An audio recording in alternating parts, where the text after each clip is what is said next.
Well, hello Glue Troopers, and slight change of plans. After their hollow promises to deliver our new computer today, we were told that the computer I ordered to do my video editing on is out of stock. So tomorrow my wife and I are going to go down to Best Buy in person, and we were just going to go ahead and order the thing online and wait the week or whatever for it to show up, but we decided, you know what, we're just going to go there in person, order it in the store in person. Maybe on the off chance they actually have one in stock, because they said, yeah, we got one left in stock, we ordered it, great.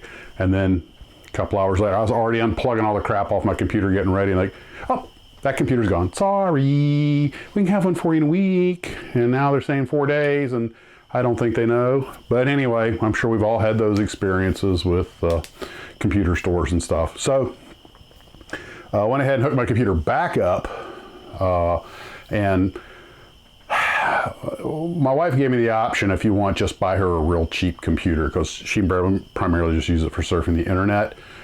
She has her laptop, but the way her doll making setup is, it's kind of like what I do here. You know, she has her table all set up with it, and she likes having the computer on the floor and just the printer monitor back against the wall. And so one other reason we're not going to go with a Mac is everything we have is iPads. We're going to set it up, you know, so we can share files and stuff. And it's just, we're just more familiar, more comfortable with the PC stuff. I know Macs are really better for video editing, but had one, I just never quite got the hang of it. It's hard to teach us old people how to do new things. But that aside, hook my computer back up, so I'm back online until we get a computer. And then I'll be off while I get everything set up. But so, as reference, RE, the video from earlier today, never mind. And I did get a little progress done on the Felix. So I got the fuselage puttied up and sanded down and primed, and I just put the white paint on it.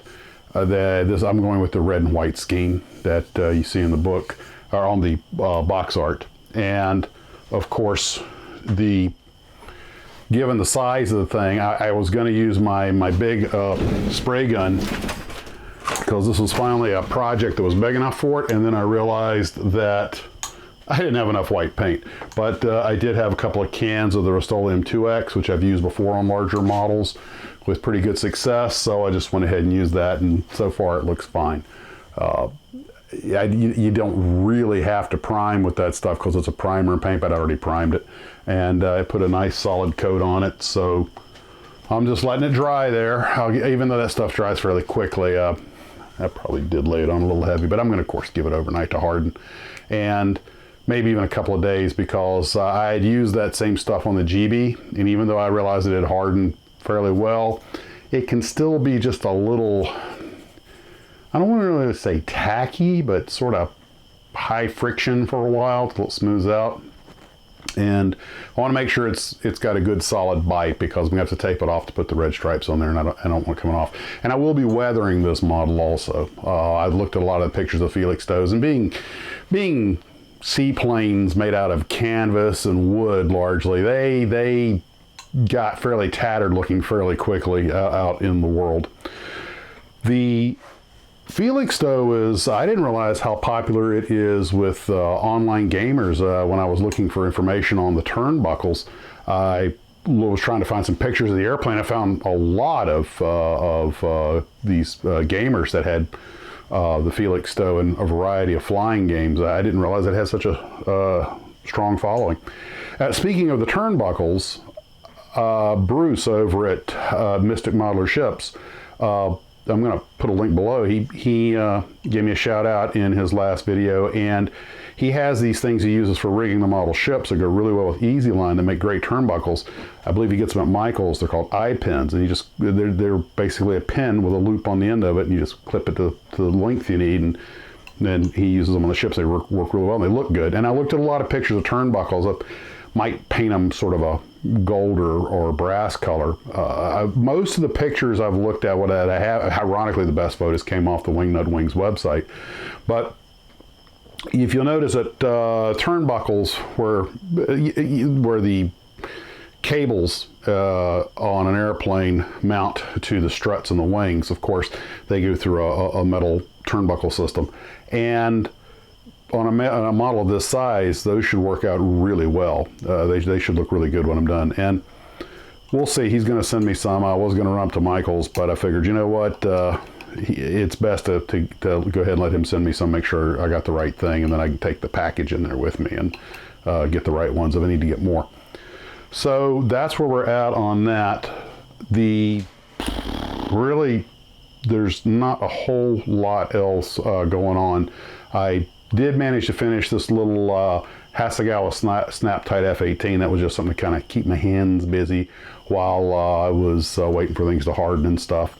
And since that's pretty much done, now what I'll probably do, just when I have downtime because everything's hardening or something, I'll probably start tinkering on the GB. Although, in all fairness, this Felixstowe is such a complex airplane, I could also just start working on the engines and the wings and start, because the subcomponents are so big or so intricate that it's kind of like, if you want to do several things at one time, you can. And it's kind of like, you know, like me, I normally have 4 or 5 projects out at one time. Well, this one airplane can be broken into 4 or 5 different projects all on the same airplane. So that's really probably where I'll put my attention. Just like tinker on the GB when I want to break. But that's where we're at. I don't believe I got anything else done today. So good news, the Mrs. is feeling a little bit better with her back. She was up and around today, and so that's good news. And that's pretty much it, guys. I hope you're having a wonderful evening. Thanks for tuning in. Apologize for the false alarm. And let's just keep on modeling.